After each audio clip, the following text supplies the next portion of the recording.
And we stood there, and all of a sudden, Gordon Howe parades out in his suit and top coat. I said, man, oh man. And my dad went in his pocket, tore off the top of his Export A cigarette packet, fished in his pocket and got a little stub of a pencil out. And he said, here, Robert, he said, take this over and get Gordy to give you an autograph. And I said, no way am I going near Gordon Howe. And I hid behind his leg. And of course I saw the other kids go over and getting their autographs, and they were coming away with their heads still on their shoulders. So I ventured over after a while. And Mr. Howe, could I please have your autograph? Sure, son. And he tousled my hair and wrote his name on the cigarette packet. I cannot remember when I thought that I would be anything but a professional hockey player. It was either me getting old enough or big enough. I was going to be a professional hockey player. As a little boy, all that Bobby Hull ever wanted for Christmas was a pair of skates, a hockey stick, and a puck. And once Father Christmas had fulfilled his dream, he never ever looked back. Encouraged by his parents, hockey became his life.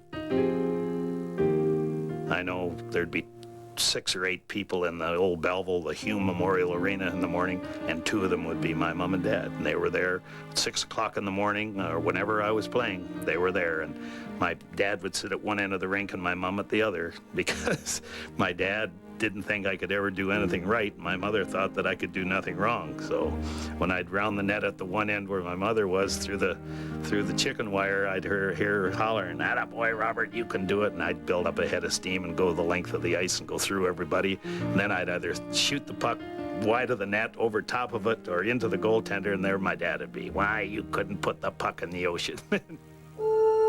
As a teenager, Bobby Hull was an outstanding junior player. With the St. Catharines Teepees, his abilities did not go unnoticed. After a tryout with Chicago, their coach and general manager Tommy Ivan offered young Bobby Hull a professional contract. Mom was all for me turning pro, and of course she knew that that was my life. That's what I'd dreamed about since she could remember and I could remember. Although Bobby Hull had enormous natural ability, it still took a couple of years for him to fully adapt to the frenetic pace of National Hockey League play. But in his 3rd season in Chicago, Bobby, with his strength and his speed, led the league in scoring and won the first of his 3 Art Ross trophies. I saw him change from a star to a superstar, and he was the Golden Jet.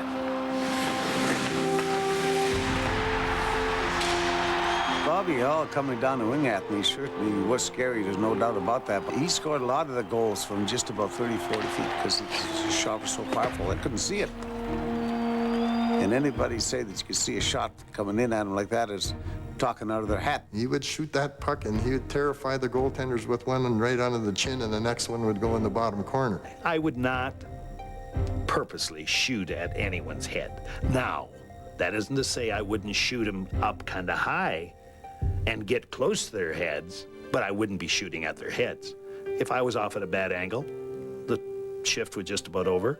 First shift out there generally, I'd zing it by them just so that they could just give them something to think about, and it would hit the glass and go all the way down the ice. Gave them all that time to think about it, with me skating off the ice until next shift. What's he gonna do next? It was just a matter of survival for the goaltenders, never mind stopping it. Just hope that you'd miss the net or get the odd block. And I remember one time he picked up the puck behind the net, and I hollered, "Bobby," I said, "drop it back to me, will you? And I'll give it right back just so I can get an assist." So he went all the way and got a goal. He's making sure he gave Pierre an assist on that one, too.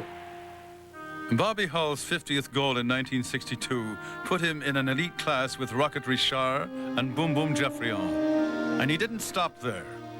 He would reach the 50-goal plateau a total of 5 times in his 23-year career. Bobby Hull was an enormously popular player. On an end-to-end rush, he would lift the fans from their seats. The crowd pleaser, the icon of the Chicago Blackhawks. Most people loved Bobby Hull. and for good reason. I mean, the guy could score goals like few other players. The guy was marvelous to look at. I said, he's one of those guys, the more clothes he takes off, the bigger he gets. I think that he's been a wonderful salesman for the game of hockey because he does give the people back something after he's through. And not many do that. Even in the days when they weren't being paid for their autograph, as so many athletes are being paid today, with Bobby Hull, I kid you not, he'd keep that bus waiting for an hour and get everything signed before he'd get on the bus. It's so very, very important because I know I've seen it happen where guys have not allowed these hero worshipers to get close to them. And it has had a lasting effect on these kids. And I think it's important for those kids to grow up, as I did, getting Gordon Howe's autograph and being around Ted Lindsay. It's important for we hero worshipers to have heroes.